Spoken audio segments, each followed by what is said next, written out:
Haleluya, shalom Bapak Ibu Saudara yang dikasihi Tuhan.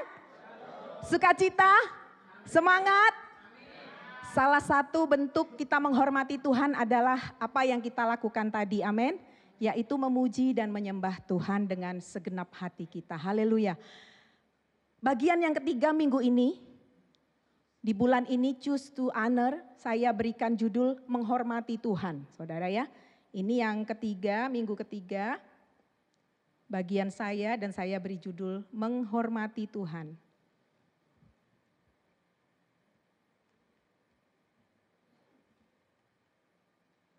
Haleluya. Saya ambil dari 1 Samuel 25 ayat 2 sampai 44 bacaan kita, pelajaran kita. Saya akan cerita sedikit tentang perikop ini. Ini judulnya Daud, Nabal, Abigail ya. Kalau enggak kebalik ya, pokoknya 3 nama ini yang disebutkan dalam perikop ini. Jadi saya ceritakan singkat supaya Bapak Ibu bisa mengerti ya perikop ini. Jadi waktu itu ada seorang yang bernama Nabal, dia ini seorang yang kaya raya Bapak Ibu, kaya raya. Dia punya domba itu 3.000, punya kambing 1.000. Kebayang ya Bapak Ibu ya, dombanya 3.000, kambingnya 1.000, banyak sekali, dia kaya raya. Kalau Alkitab mencatat dia tuh punya perusahaan gitu ya, kata yang dipakai. Dia sangat kaya. Nah, dia ini waktu itu dia sedang panen. Panennya apa? Panennya bulu domba. Jadi dia harus menggunting bulu domba yang dia punya. Itu panennya. Dia lakukan di Karmel namanya ya, di daerah Karmel. Nah, waktu itu Daud dan rombongannya ya, ada rombongan paling tidak 600 orang yang mengikuti dia. Itu butuh yang namanya makan. Saudara ya, ini saya balikkan dulu ya. Mereka butuh makan karena mereka itu berkelana dari kejaran Saul. Dari kota sini, dari tempat sini ya, dari goa bersembunyi di mana dan mereka struggle.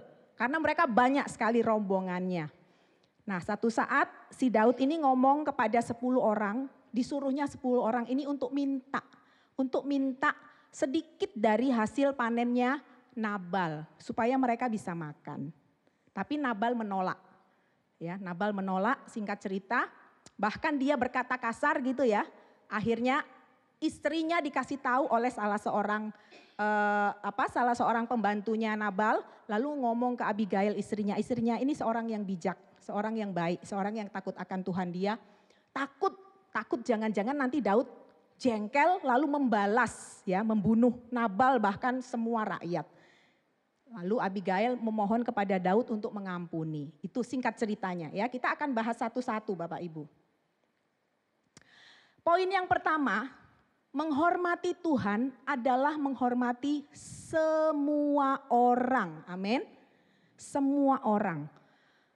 Orang kaya termasuk Bapak Ibu? Termasuk. Orang miskin termasuk? Termasuk. Orang pinter, maksudnya secara intelektual ya. Bukan orang pinter dukun ya. Orang pinter masuk. Orang tidak pinter masuk. Orang berpendidikan masuk, tidak berpendidikan masuk. Orang yang baik masuk, harus kita hormati. Orang yang menjengkelkan juga masuk. Nah, salah satunya orang yang menjengkelkan ini dicontohkan di sini adalah si Nabal ini Bapak Ibu. Jadi menghormati Tuhan bukan hanya orang tertentu ya. Ayat 4, 5 dan 6, ini Daud waktu dia nyuruh 10 orang ini Daud tuh ngomong begini. Ketika didengar Daud di padang gurun bahwa Nabal sedang menggunting bulu domba-dombanya, maka Daud menyuruh 10 orang dan kepada orang-orang itu Daud berkata, pergilah ke Karmel dan temuilah Nabal. Tanyakanlah keselamatannya atas namaku dan sampaikanlah salam ini kepadanya. Selamatlah engkau, selamatlah keluargamu, selamatlah segala yang ada padamu Bapak Ibu. Daud ini mengirimkan 10 orang asistennya itu dengan sikap yang sangat baik, yang sangat beretika. Padahal sebetulnya dia minta aja bisa loh.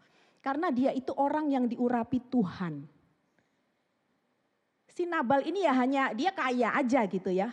Tapi secara posisi Daud ini adalah orang yang diurapi Tuhan. Tetapi Daud ini punya etika yang sangat baik. yang sangat jempol. Dia mengatakan tanyakan dulu keselamatannya, enggak langsung ujuk-ujuk, ayo minta itu makanan, kamu kan lagi panen gitu, enggak. Dia menyapa dulu dengan santun ya, tanyakan. Lalu perkatakan berkat, selamatlah engkau dan keluargamu. Sangat santun sikapnya Daud kepada Nabal. Lalu ayat yang ke-7, baru-baru ini aku mendengar bahwa engkau mengadakan pengguntingan bulu domba. Adapun gembala-gembalamu yang ada dengan kami, tidak kami ganggu dan tidak ada sesuatu yang hilang daripada mereka selama mereka ada di Karmel. Tanyakanlah kepada orang-orangmu, mereka tentu akan memberitahukan kepadamu. Sebab itu biarlah orang-orang ini mendapat belas kasihanmu. Bukankah kami ini datang pada hari raya? Berikanlah kepada hamba-hambamu ini dan kepada anakmu Daud apa yang ada padamu. Wow saudara, Daud ini sangat rendah hati. Meskipun dia itu punya posisi, dia yang diurapi Tuhan, tapi dia sangat rendah hati. Jadi tadi saya bilang kan ada 3.000 domba, ada 1.000 kambing. Itu tuh banyak Bapak Ibu. Dan sangat sulit untuk handle, untuk mengendalikan. Pasti sangat sulit. Nah waktu itu Daud dan pengikutnya itu ada di sekitar itu. Bisa nggak mereka ngambil? Bisa nggak mereka nyolong terus dimakan? Bisa banget Bapak Ibu, bisa banget. Bisa nggak mereka cuek aja nggak usah diurusin itu? Bisa, karena itu bukan punya mereka, punya orang lain kok. Tapi luar biasanya si Daud ini mereka itu ikut jagai domba dan kambingnya si Nabal. Dijagain, nggak hanya tidak dicuri oleh mereka, tapi dijagain. Kalau di padang gitu kan pasti ada binatang buas, pasti ada beruang, pasti ada singa yang mau menerkam ya. Tapi Daud dan anak buahnya itu menjagai ternaknya domba dan kambingnya si Nabal. Luar biasa Bapak Ibu. Berikanlah kepada hambamu ini dan kepada anakmu. Nabal ini kemungkinan besar lebih tua dari Daud. Jadi dia itu sopan sekali. Saya tuh mikir ya, biasanya orang kalau sudah punya posisi sedikit aja, waduh kepalanya sudah gede. Sebesar kelapa yang besar saudara. Ini enggak loh, dia bilang, dia membahasakan dirinya nih sebagai anaknya. Kasih dong kepada anakmu ini, hamba-hambamu ini. Karena waktu itu saudara, jadi kalau zaman itu, kalau orang lagi panen, apalagi panen raya, itu sebetulnya wajib loh memberi. Wajib memberi, itu budayanya di sana waktu itu. Jadi itu wajib sebetulnya. Jangankan kepada orang yang dia kenal, kepada orang asing pun itu harusnya dia kasih.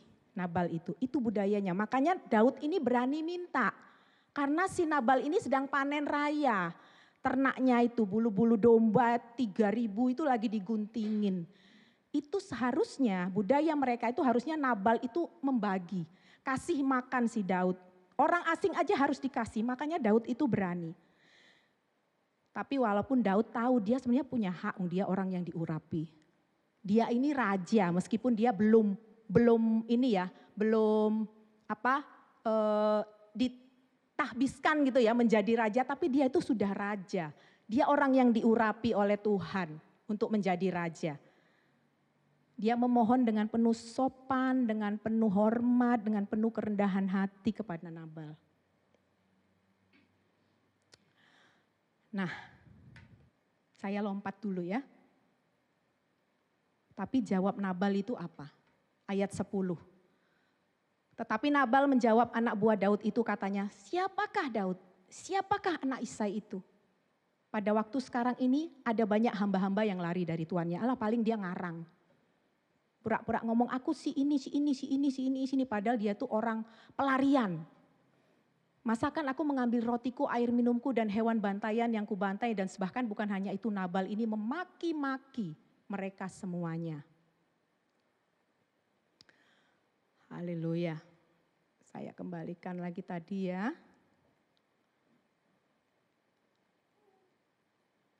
Menghormati Tuhan adalah menghormati semua orang. Masalahnya adalah Nabal ini, dia kan tadi bilang, itu siapa? Aku gak kenal. Siapa dia ini? Itu orang asing. Aku tidak kenal dia, mungkin dia itu budak yang lagi melarikan diri. Aku gak kenal dia.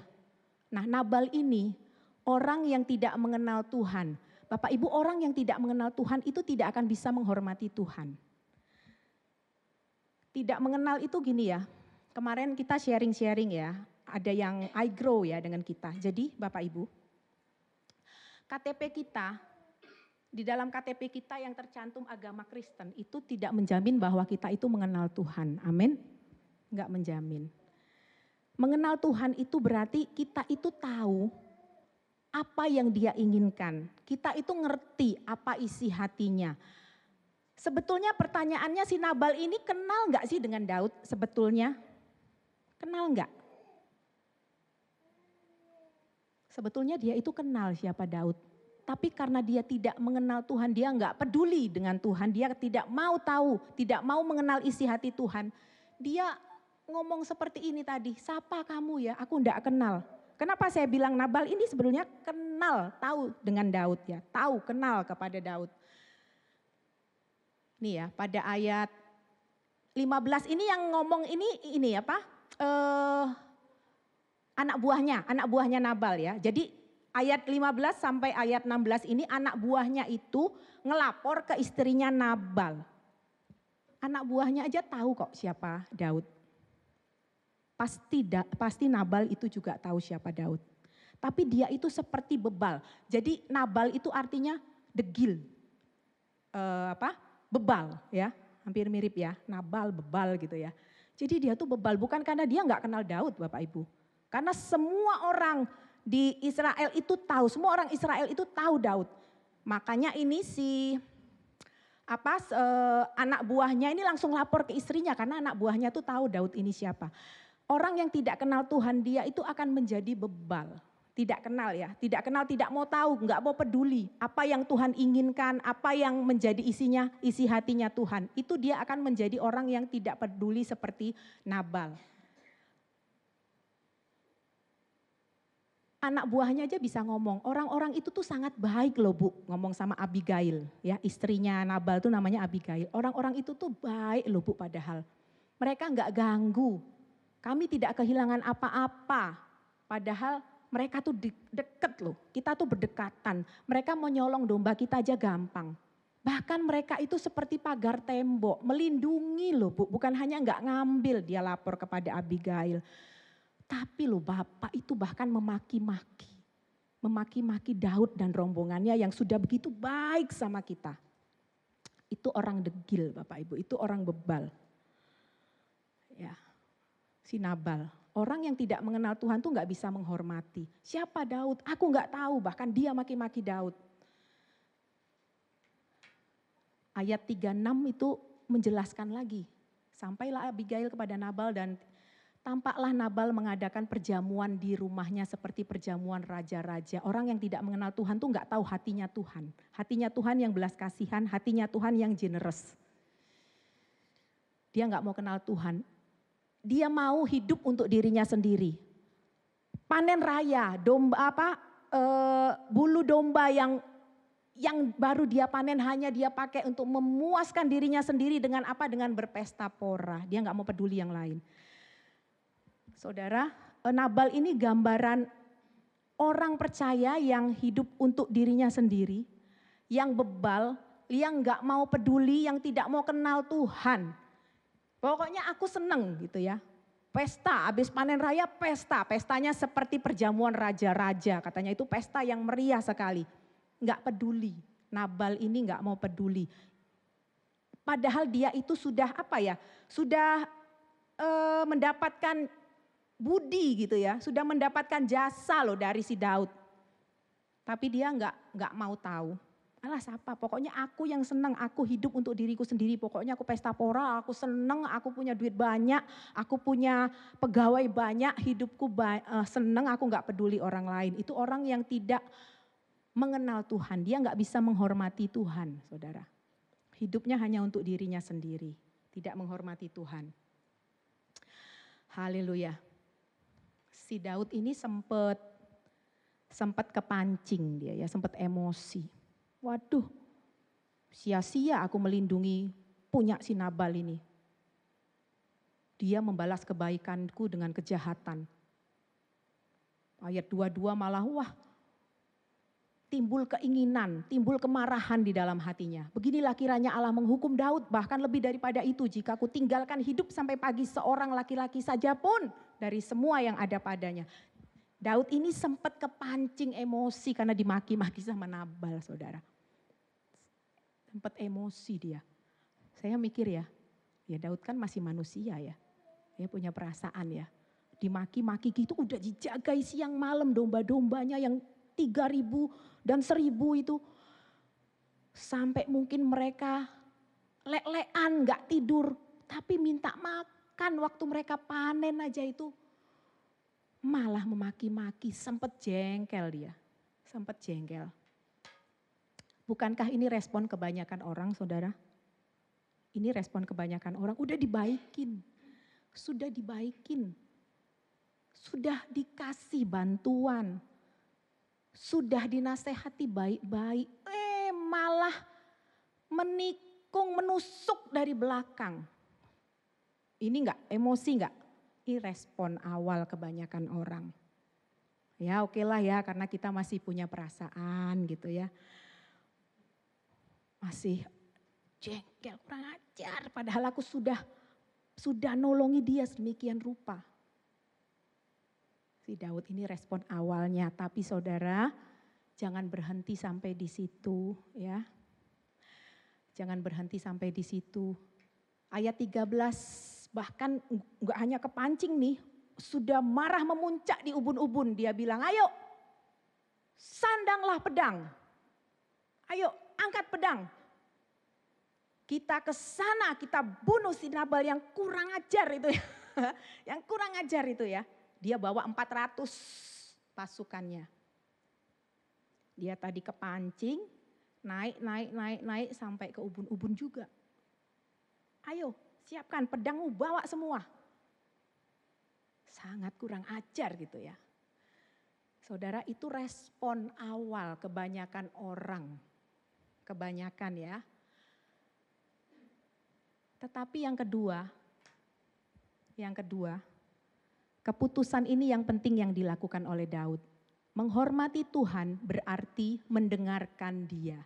Menghormati Tuhan itu berarti mendengarkan dia. Kita agak mundur lagi, ini karena ada 2 tokoh ya yang mendengarkan Tuhan di sini. Yang menghormati Tuhan, yaitu Abigail dan Daud. Ya. Kita akan pelajari yang pertama tentang Abigail. Si Abigail ini menghormati Daud, memilih menghormati Daud karena dia itu mengenal Tuhan. Dari mana kita tahu, saudara? Saya kasih ayatnya ini ya.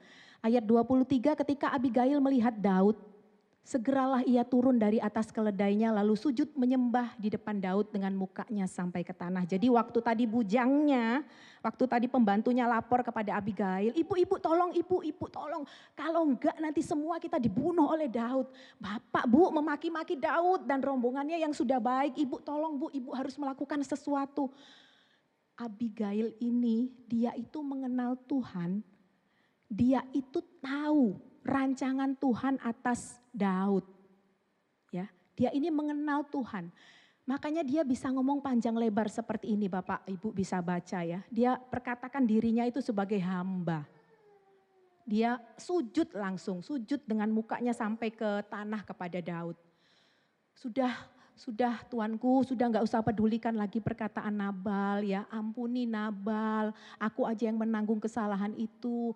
Izinkan aku berbicara ya tuanku. Dia sujud menyembah kepada Daud di tengah jalan ya. Dia langsung cepat-cepat nemuin Daud Bapak Ibu. Dibawanya banyak makanan, dibawanya banyak persembahan untuk menemui Daud. Kenapa dia lakukan itu? Dia menghormati Daud karena dia tuh kenal Tuhannya. Abigail dan Nabal ini sama-sama orang yang menyembah Tuhan Bapak Ibu. Sama-sama, Tuhannya tuh sama, tapi satu nih tidak menghormati, enggak mau tahu, enggak mau kenal. Ya, si suaminya, si Nabal ini. Sedangkan Abigail ini dia memilih untuk menghormati dan mengenal Tuhan. Makanya waktu dia dengar berita itu dari bujangnya, dari pembantunya, dia tahu apa yang harus dia lakukan. Aku enggak boleh seperti Nabal, tidak boleh kurang ajar karena Daud ini orang yang diurapi Tuhan. Dia datang ke sana, dia berkata panjang lebar seperti itu, Bapak Ibu. Dia bisa menjelaskan dengan baik. Oleh sebab itu Tuanku, demi Tuhan yang hidup dan demi hidupmu yang dicegah Tuhan, bla bla bla bla bla bla bla bla. Nih, ini menjelaskan dia itu ngerti, dia tuh kenal Tuhan yang dia sembah. Jika sekiranya ada seorang bangkit mengejar engkau dan ingin mencabut nyawamu, maka nyawa Tuanku akan terbungkus dalam bungkusan tempat orang-orang hidup pada Tuhan Allahmu. Tetapi nyawa para musuhmu akan diumbankannya dari dalam salang umban. Dia ngerti bahwa Daud ini adalah orang yang diproteksi oleh Allah. Dari mana dia tahu? Karena dia mau kenal Tuhan. Tidak seperti Nabal yang pokoknya aku hidup enak. Enggak, dia ini tahu bahwa ada yang lebih penting di dalam dunia ini. Ada yang lebih utama di dalam dunia ini, yaitu Tuhan.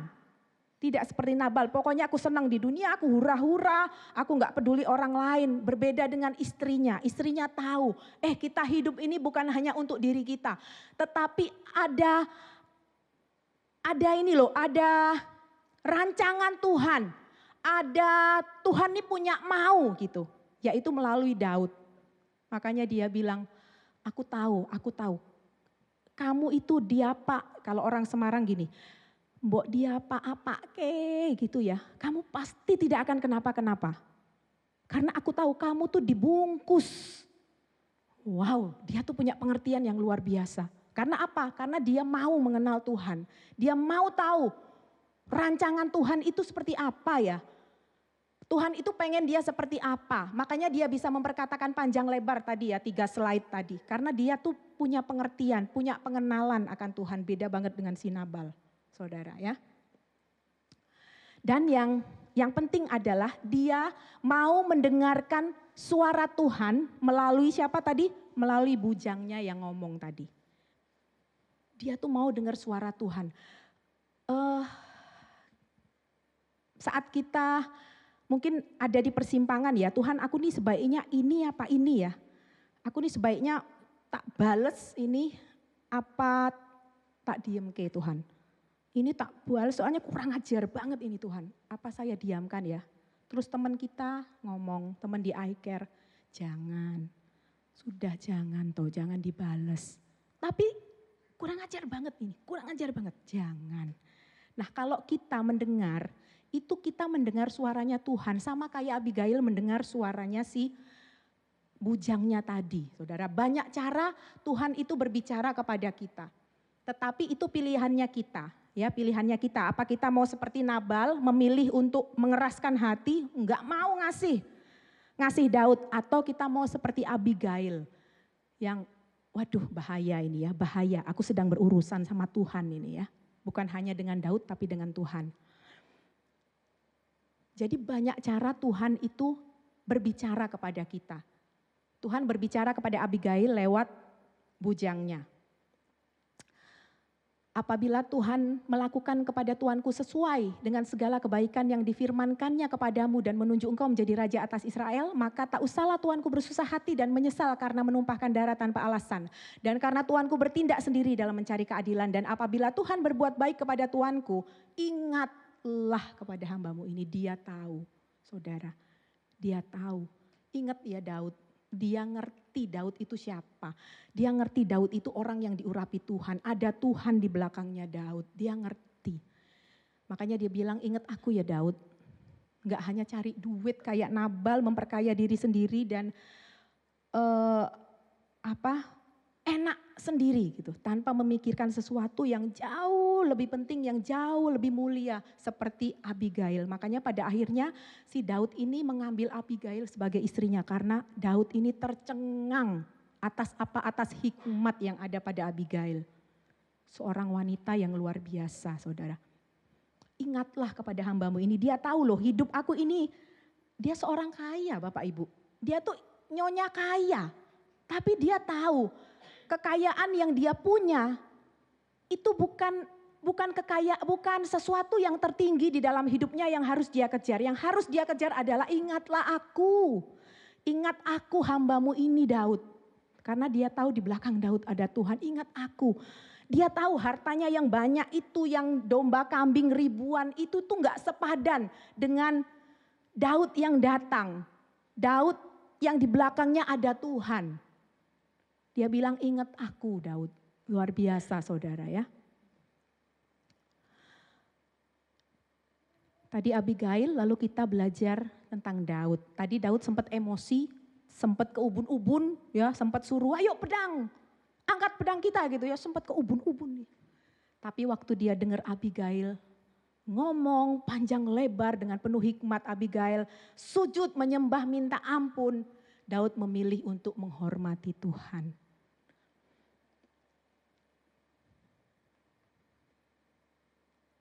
Ini ya, saudara bisa baca.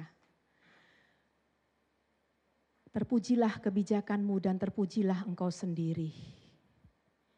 Mungkin ada saatnya kita amarah memuncak sampai ke ubun-ubun.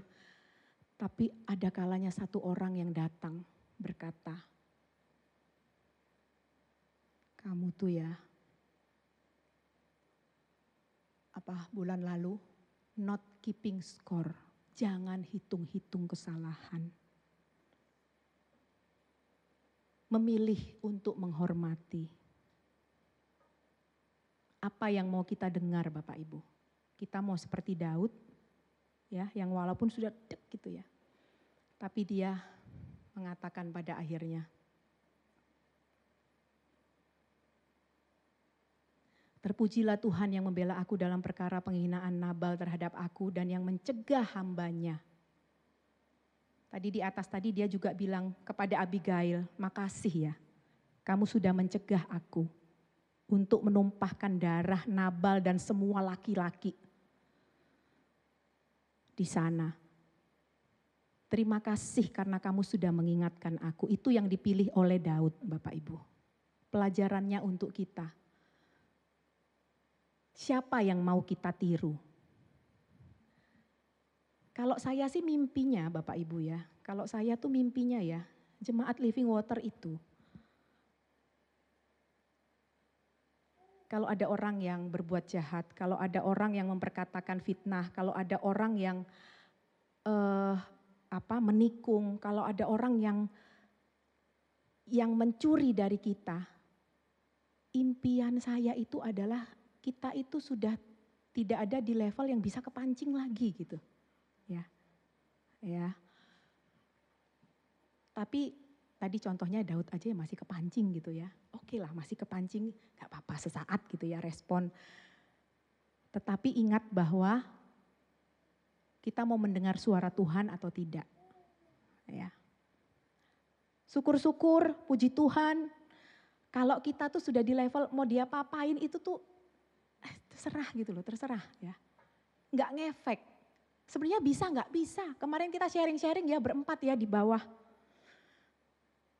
Sebetulnya kerinduan kita itu sudah di level itu saudara. Bisa nggak sih? Bisa. Bisa kalau kita mau. Semua itu adalah keputusan. Kan tadi saya tulis ya, semua itu keputusan. Tapi kalaupun kita sempat deng gitu ya, pedeng. Dengar suara Tuhan melalui siapapun. Melalui firman, melalui pujian, melalui teman iCare, melalui ICL, melalui gembala, melalui orang tua, melalui kakak. Dengar saudara. Jangan mengeraskan hati seperti Nabal yang akhirnya mati. Dia akhirnya mati ya, karena kekerasan hatinya. Menghormati Tuhan adalah menghormati semua orang dan mendengarkan suaranya. Kita bisa menghormati Tuhan jika kita mengenal Tuhan. Kalau enggak kenal enggak bisa, saudara. Kalau enggak kenal tidak bisa. Mengenal itu bukan seperti, oh saya tahu wali kota kita, ibu wali kota, bukan seperti itu. Semua kita tahu ibu wali kota kita siapa. Tapi saya enggak kenal beliau.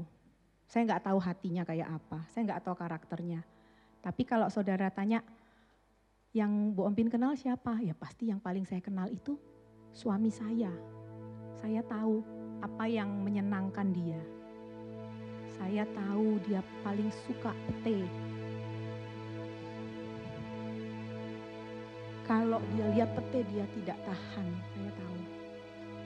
Saya tahu kalau saya bilang handuknya mbok yang rapi toh, jemurnya presisi toh. Saya tahu dia akan jengkel kalau saya terlalu cerewet. Karena saya kenal dia. Sudah tuh, itu aja katanya. Saya tahu kalau dia buat kopi ngaduk duk terlalu kuat gitu ya, karena cowok ya duk tumpah. Yang rapi toh. Kamu ya, karena itu aja kamu marah, saya tahu. Jadi saya mengerem gitu ya, karena saya kenal. Saya nggak mau menjengkelkan hatinya. Jadi kalau saya lihat klodak gitu ya, tambah sabar. Saya masuk kamar ya, supaya tidak terganggu dengan tumpahan kopi gitu ya. Saya tahu saya berusaha untuk menyenangkan hatinya. Nah, pengenalan yang seperti itu. Kalau dia nggak suka, ya sudah, saya nggak cerewet gitu ya. Tapi kalau dia suka, kemarin baru dapat kiriman pete, nah itu dimasak. Dia suka. Jadi apa yang membuat dia suka, itu yang saya lakukan. Pak Ibu ya. Yang membuat suka bagi Abigail adalah mencegah Daud. Mencegah Daud. Yang membuat Tuhan suka bagi Daud adalah mendengar suara Tuhan melalui Abigail. Yang tidak disuka Tuhan yang dilakukan Nabal, pelit ya. Biar mati sana, enak banget. Aku yang memelihara domba kok kamu minta makan. Itu yang tidak disuka Tuhan. Bisa enggak kita saudara? Bisa. Karena seperti pujian yang ini ya. Kalau kita dengan kekuatan kita enggak bisa. Tapi kita bisa karena ada anugerah Tuhan. Karena ada kasih yang tidak akan pernah kita temui dimanapun. Tidak ada pribadi yang akan kita temui kapanpun, dimanapun, yang bisa mengubahkan kita. Kita naikkan pujian ini, kita minta anugerah Tuhan untuk menjamah kita supaya kita punya hati seperti Abigail, punya hati seperti Daud. Amin. Belum pernah ada kasih di dunia sanggup menerima diriku apa adanya selain kasih-Mu, Yesus.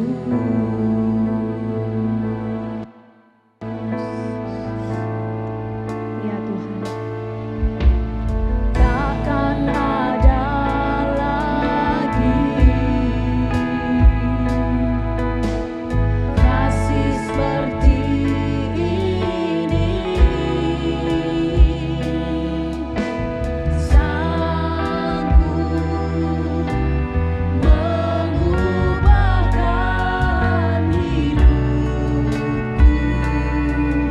menjadi baru selain kasih-Mu,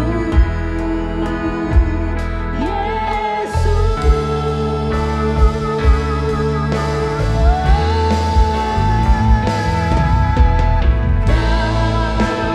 Ku kagumi dalam hati, kasih-Mu tiada duanya. Sampai kini ku akui, kasih-Mu tiada duanya.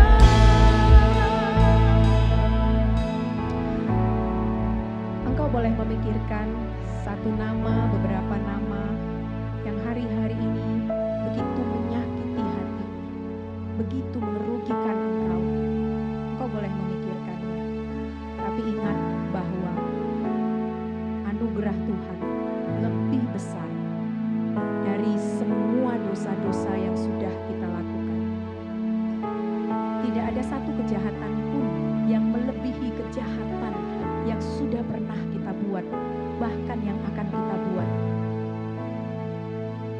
sehingga Tuhan itu layak memberikan anugerah-Nya.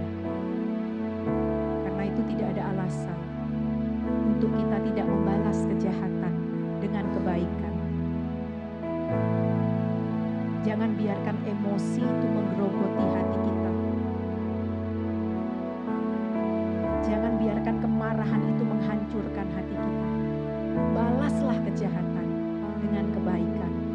Balaslah kejahatan dengan berkat. Karena itu yang dikehendaki Tuhan dan itu tandanya engkau dan aku mengenal Tuhan. Mari kita berdiri bersama-sama, andalkan anugerah kasih Tuhan yang memampukan kita. Hanya engkau dan Tuhan. Naikkan pujian ini kepadanya. Sebab belum pernah ada kasih di dunia. Belum pernah ada. Pikirkan dirimu yang sudah menerima anugerah yang begitu besar dari Tuhan.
kejahatan yang sudah kami lakukan di hadapan-Mu, tetapi kasih-Mu yang tidak pernah sama Tuhan dengan apapun, dengan siapapun, itu menghapuskan semua kejahatan kami.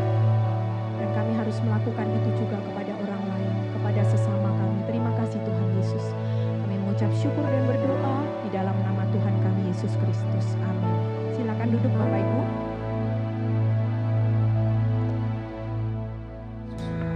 Mari saudara, kita arahkan hati dan pikiran kita kepada Tuhan. Angkatlah tanganmu dan terimalah berkat Tuhan. Tuhan memberkati dan melindungi engkau. Tuhan menyinari engkau dengan wajahnya dan memberikan engkau kasih karunia. Tuhan menghadapkan wajahnya kepadamu dan memberikan engkau damai sejahtera. Pulanglah ke rumah masing-masing, bawalah damai sejahtera, sukacita, kesembuhan, pemulihan, dan kekuatan daripada Tuhan itu. Janganlah khawatir akan hidupmu, tetapi tetaplah bersandar dan selalu berharap hanya kepada Tuhan saja, karena maka Ia akan bertindak kepadamu. Kiranya kasih karunia Tuhan kita, Allah Bapa kita yang di surga, itu yang selalu bersama-sama dengan kita. Di dalam nama Tuhan Yesus Kristus, semua orang kita yang percaya katakan amin.